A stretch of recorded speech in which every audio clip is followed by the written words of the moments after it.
जैन साहब, आज भी कुछ शेयरों में उलट रिएक्शन है। जहां पर खराब नंबर है वहां घूम गए शेयर, क्योंकि लोअर लेवल से बहुत अच्छी पुल बैक है। कहीं अच्छे शेयर थे तो गैप अप खुल के वापस बिकवाली आ गई।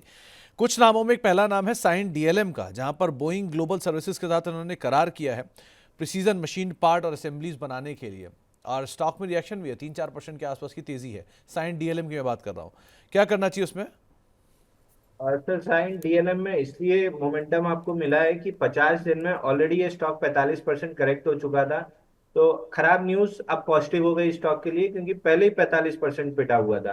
तो ये स्टॉक कहीं भी अपना 10 डे मूविंग एवरेज और 10 डे मूविंग एवरेज 460 पे है। 20 डे मूविंग एवरेज छूट गया है 490 पे, जो धीरे धीरे सड़क के नीचे आएगा। तो मान के चलिए कि कहीं भी ये 480 तक पुल बैक कर सकता है, बट वहां पे निकलना पड़ेगा। मैं फ्रेश बाइंग की सलाह नहीं दे रहा हूँ, मतलब ये नहीं बोल रहा हूँ कि बाउंस बैक में आप लॉन्ग ले लीजिए, बाउंस बैक के लिए नहीं। वहां पे जाके अगर रेजिस्टेंस लेता है तो पुराना कोई माल फंसा हुआ है तो एग्जिट की सोचना चाहिए। जुपिटर वैगन, इस पर पहले भी सवाल आ रहे हैं, आज भी सवाल आ रहे हैं, और एक करार भी कंपनी ने किया है अंबुजा और एसीसी के साथ 600 करोड़ रुपए के आसपास का एलओए यानी कि लेटर ऑफ एक्सेप्टेंस मिला है। ये वैगन्स बनाने या रेक्स बनाने के लिए अदानी ग्रुप की तरफ से मिला है। इनको करना क्या चाहिए इसमें? और देखिए, कल मनी नाइन पे यही हमने डिस्कस किया था कि बाइंग क्लाइमेक्स का फाइनल टारगेट 299.75 है। अगर मिलता है आपको आज के सेशन में गैप डाउन ओपनिंग में, तो वहां से बाउंस बैक के लिए प्ले कर सकते हैं। बिल्कुल वहीं 301 का लो बनाया है और बाउंस बैक कर रहा है, तो ये बाउंस बैक 354 रुपए तक जा सकता है। अगर 354 निकाला तो 375 तक भी खिंच सकता है, बट मेरे को लग नहीं रहा 354 निकालेगा।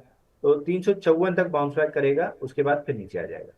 तो 354 तक बाउंस करेगा, उसके बाद फिर नीचे आ जाएगा, ऐसा जैन साहब मानकर चल रहे हैं। इसके अलावा कुछ और शेयरों में आज वोडाफोन आइडिया, जैन साहब सबका पसंदीदा, नंबर्स आए, ब्रोकरेज हाउस का डाउनग्रेड आया और उसका इंपैक्ट भी है। शेयर 4-5% नीचे शुरुआती कारोबार में कामकाज कर रहा था, और अभी भी 4.5% नीचे है। क्या किया जाए इसमें?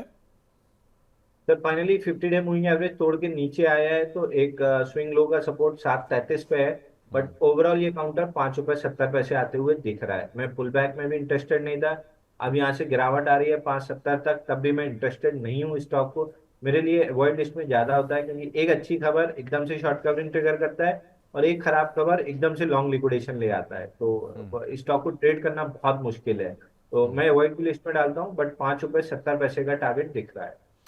टीबीजी, ये एक और ऐसा स्टॉक है, बढ़िया नंबर पोस्ट किया और नंबर्स के बाद रिएक्शन ही बहुत स्ट्रांग है। आज अपर सर्किट पे है शेयर, करना क्या चाहिए? सर इसमें बाइंग क्लाइमेक्स हुआ था स्टॉक में 71 दिन में 290% की मूव आई थी, और जब क्लाइमेटिक मूव थी 356 पे, तब से हम डिस्कस करते आ रहे हैं कि बहुत हाई लाइकली है ये काउंटर वापस जो ब्रेकआउट 149 का था वहां तक नीचे आ जाएगा। धीरे धीरे करके काउंटर 149 रुपीज आते हुए दिख रहा है। बाउंस बैक आपको प्रोबेबली 50 डे मूविंग एवरेज 215 रुपए के आसपास है, वहां तक मिल सकती है। बट इस रैली में एग्जिट करने की सोचेंगे तो ज्यादा बेटर रहेगा। तो एक रैली में आप निकलने की सोचिए, वो ज़्यादा बेटर रहेगा, लेकिन हाँ, रणनीति आपको साफ बताई गई है, आप क्या कर सकते हैं। तो ये सब वो स्टॉक थे जहाँ पे आज खबरें हैं, बज़ है, और इन बजिंग स्टॉक्स में फिलहाल इतना ही, इसको यहीं समेटते हैं।